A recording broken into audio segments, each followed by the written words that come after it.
एक बड़ा सुंदर सा प्रसंग है शिव महापुराण का। एक राजा का बगीचा है। उस बगीचे में माली ने पपीता लगाया, सेब लगाया, अंगूर लगाया, एप्पल लगाया, आम लगाया, नारियल लगाया।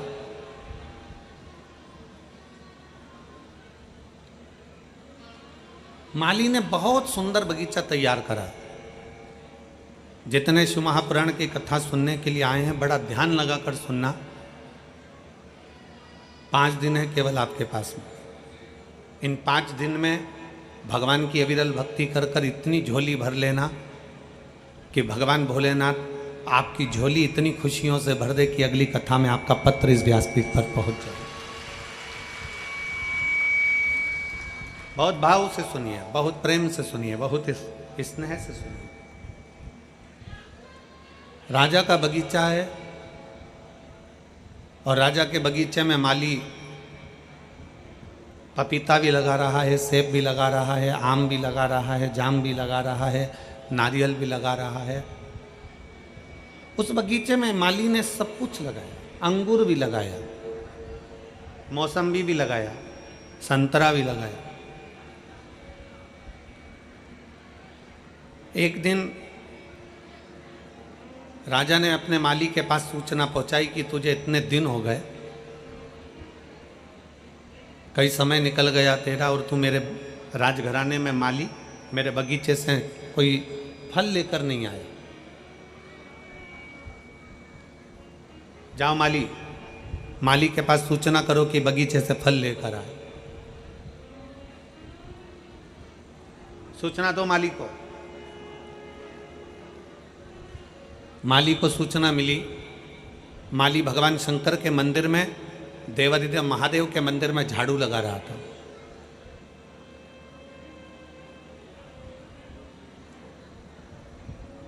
शिव की चौखट पर चले जाना, शंकर के मंदिर तक चले जाना, शंकर की अविरल भक्ति को धारण कर लेना, शंकर भगवान के चौखट पर पहुंच जाना,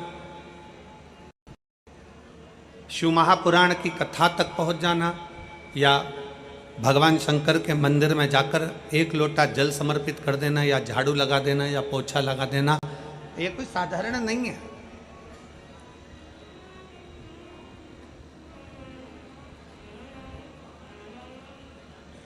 इसको सहज ना समझे आप।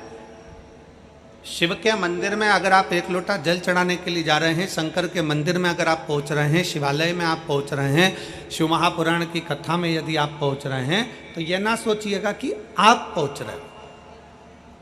किसी के घर की शादी में जब जाते हो आप, जब उसका निमंत्रण आता है, उसी तरह शिव महापुराण में या शंकर के मंदिर तब जाते हो जब उसका निमंत्रण आता है।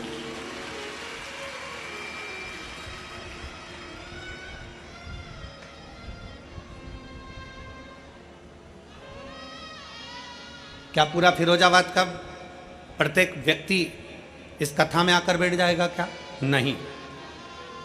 मैनपुरी का, आगरा का प्रत्येक व्यक्ति इस कथा में आकर बैठ जाएगा? क्या नहीं। फिरोजाबाद के पूरे आसपास के गांव के व्यक्ति कथा में आकर बैठ जाएगा? क्या नहीं। क्यों नहीं बैठता? भगवान भोलेनाथ अपनी कथा में, भगवान शंकर अपने मंदिर में, भगवान शिव अपने शिवालय में उसी को बुलाता है जिसका हाथ पकड़कर उसको पार लगाना होता है। जिसका हाथ पकड़कर उसको पार लगाना है, उसी को अपनी कथा तक, उसी को अपने शिवालय तक, अपने मंदिर तक, अपने देवालय तक वो बुलाता है। और मैंने तेरे ही भरोसे बाबा, तेरे ही भरोसे हवा बिच उड़ती जावांगी, बाबा डोर हत्तो छड़ी ना मैं कटी जावांगी, भोले मैं तेरी कदम, शंभो मैं तेरी शिव बुलाता उसी को है जिसका हाथ पकड़ना होता है। शंकर मंदिर में जल उसी से चढ़वाता है जिसका हाथ पकड़ना होता है। शंकर अपने मंदिर में झाड़ू उसी से लगवाता है जिसकी झोली भरना होता है। शंकर अपने मंदिर की सफाई उसी से करवाता है जिसके दुख परमात्मा भोलेनाथ को साफ करना होते हैं, नहीं तो परमात्मा बुलाता भी नहीं। आप में से कितने लोग हैं जिन्होंने मैनपुरी की कथा सुनी है? हाथ उठाओ जरा। अरे राम, धर लो, वापिस धर लो, वापिस धर लो, वापिस। अच्छा, अब ईमानदारी से बताओ, मैनपुरी की कथा तुमने सुनी? जैसे चींटी को मालूम रहता है ना कि शक्कर के डब्बे में शक्कर है, तो चींटी डब्बे की ओर जाती है। तुमने मैनपुरी की कथा सुनी होगी और भोलेनाथ ने तुमको कुछ ना कुछ तो दिया होगा, तो तुम फिरोजाबाद कथा सुनने आए हो, नहीं तो तुम आते क्या? तुम दूसरी बार आते और बल्कि तीसरे से कहते थे जाना मती, क्यों जा रहे हो, फालतू के समय बर्बाद कर रहे हो, क्यों पहुंच रहे हो, क्या करोगे जाकर, क्या करना अपने को, नहीं जाते। पर वो ओघड़ी है जिसके मंदिर में जाकर हम एक लोटा जल चढ़ा रहे हैं, जिसके मंदिर में जाकर हम झाड़ू लगा रहे हैं, जिसके मंदिर में पहुंचकर हम पोछा लगा रहे हैं, जिसकी शिव महापुराण की कथा में बैठकर हम हृदय से, चित्त से, मन से, वृत्ति से होगा। कार्यकर्ता अपना काम करेंगे, भीड़ लगाएंगे, कोई कुछ करेगा, कोई कुछ करेगा, कोई बीच में खड़ा हो जाएगा, कोई हटेगा नहीं, कोई कुछ करेगा। पर आपका फर्ज है, आप अपने श्रवण इंद्री से उस कथा को ग्रहण करना है। जहां मिल जाए, जैसे ही मिल जाए। पंडाल में जगह नहीं है, बाहर बैठ जाओ। कथा में आने से पहले हम बार बार बोलते हैं क्या क्या चीज लेकर आना, सब बोलो जरा जम के, क्या लाना है? एक छाता, 2 पानी की बोतल, एक बिछाने की दरी, एक ओढ़ने का। हमने कभी ये नहीं कहा कि अपने साथ खाने का सामान ला। जन्म उसने दिया तो मां के स्तन में दूध दिया, अंदर भी पेट भरता था, बाहर भी पेट भरता है, तो जंगल में भी जाकर बैठ जाओगे तो पेट भरने की जवाबदारी उसकी। ये उसके ऊपर निर्भर करता, ये वो जाने। हम तो बाबा के भरोसे चलते हैं, हम तो बाबा के भरोसे चलते हैं। ये दुनिया वाले जलते, ये दुनिया वाले जलते, हम तो बाबा के भरोसे चलते, हम तो बाबा के भरोसे चलते। आप उसके आश्रित हो जाइए। राजा ने नगर में से सूचना पहुंचाई, माली के पास सूचना करो कि हमारे बगीचे में से फल लेकर आए। माली के पास सूचना पहुंचती तो माली मंदिर में झाड़ू लगा रहा था। शंकर भगवान के मंदिर में माली झाड़ू लगा रहा है, पोछा लगा रहा है, सेवा कर रहा है, जल चढ़ा रहा है।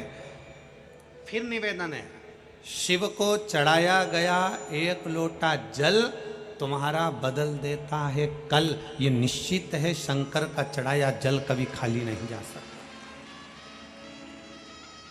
शिव का चढ़ाया जल कभी खाली नहीं जाएगा। शंकर को चढ़ाया गया 1 लोटा जल कभी खाली नहीं जाएगा। आपकी सुनी हुई शिव महापुराण कभी खाली नहीं जाएगी। आप शंकर के मंदिर में पहुंचकर 1 लोटा जल समर्पित कर रहे हो, वो खाली नहीं जाएगा। शंकर का किया गया गुणगान, श्री शिवाय नमस्तुभ्यम, मुख से, मन से, हृदय से, चित्त से बोला हुआ कभी खाली नहीं जा सकता। कैसे खाली चले? एक पत्र है।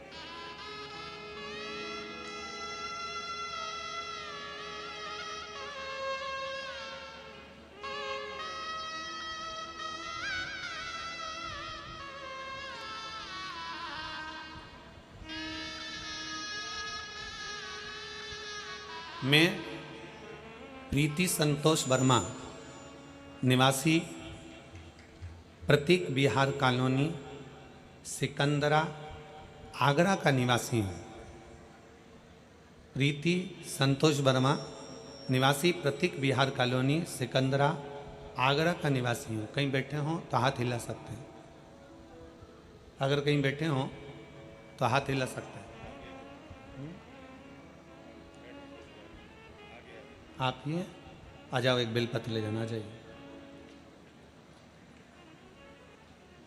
मैं प्रीति संतोष वर्मा, निवासी प्रतीक विहार कॉलोनी सिकंदरा, आगरा की निवासी हूँ। मैं भोले बाबा का क्या वर्णन करूं गुरुदेव, मैं शिव का क्या बखान करूं।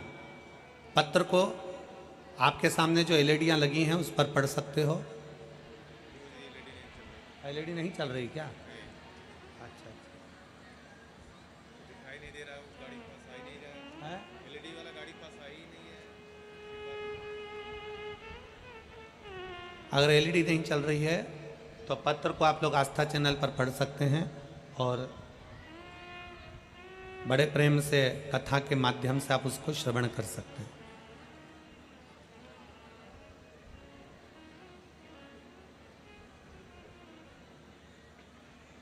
प्रीति संतोष वर्मा, निवासी प्रतीक विहार कॉलोनी सिकंदरा, आगरा का निवासी हूँ। मैं भोले बाबा की, शिव जी की कृपा का क्या वर्णन करूँगा गुरुदेव। जो बाबा का दिल से कथा श्रवण करता है, शिव को भजता है, बाबा उसकी सुनता जरूर है।